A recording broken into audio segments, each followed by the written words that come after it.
हरिओम दोस्तों, मैं आज आपसे एक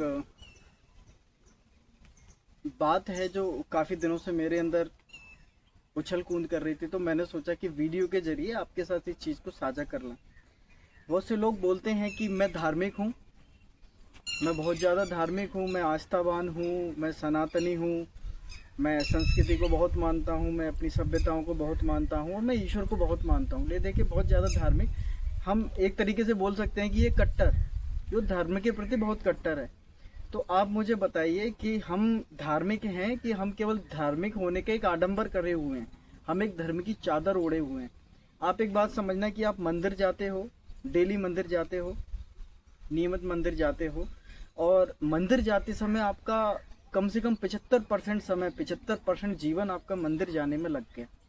और मंदिर पहले छोटा था, छोटे से बड़े हो गया, बड़े से बहुत बड़ा हो गया, और आप मंदिर लगभग जाते रहे। आप कहीं बाहर भी चले गए व्यवसाय करने के लिए, नौकरी करने के लिए, लेकिन जब तक आप घर पे थे और जब जब आप घर पे आते हो तो आप मंदिर जाते हो, क्योंकि मंदिर से आपकी आस्था जुड़ी हुई है।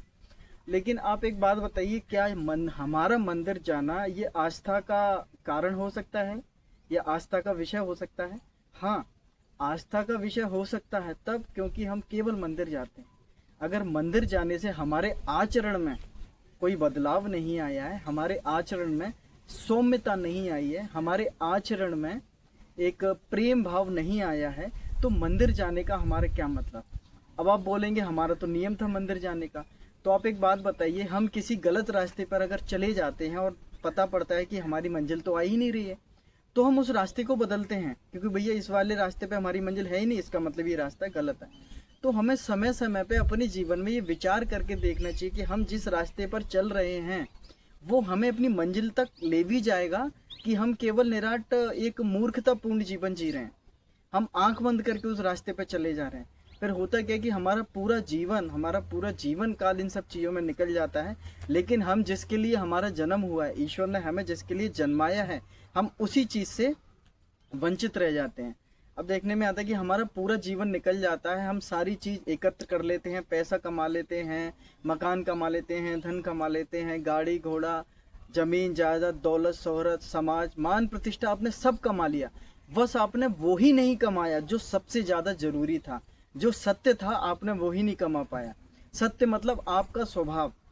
आपने अपने आप को ही नहीं कमाया और बाकी दुनिया की सारी चीज़ें कमा ली, जो एक मिट्टी के बराबर है। आपके जाने के बाद ये सब आपके लिए मिट्टी होने वाला है, और कोई इसका इस्तेमाल करे। लेकिन आपने अपने आप को खोकर सब कुछ कमा लिया, ये जीवन का सत्य नहीं है।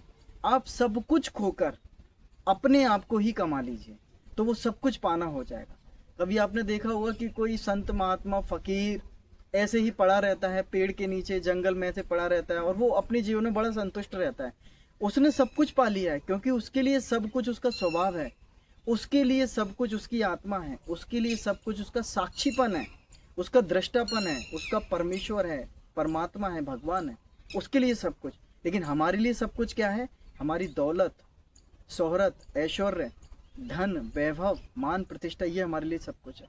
लेकिन अंत समय आते आते हमें ये भान होता है कि इन सब चीज़ में कुछ रखा ही नहीं है।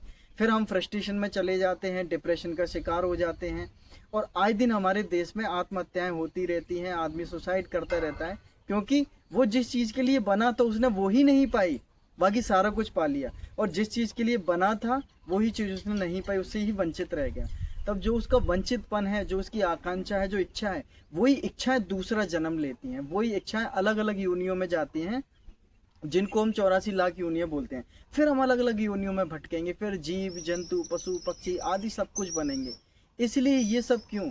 आप एक बार अपने बोध को जगाइए, अपनी समझदारी को जगाइए, आप अपने नेत्रों को खोलिए, अपने अंदर की एक जिज्ञासा है उसको निकालिए, अपने आप को समझिए, बोध में उतरिए, सत्य को पहचानिए।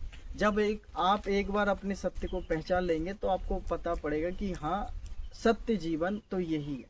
हरिओम। सही किया, वहां से आए, मार डालता है।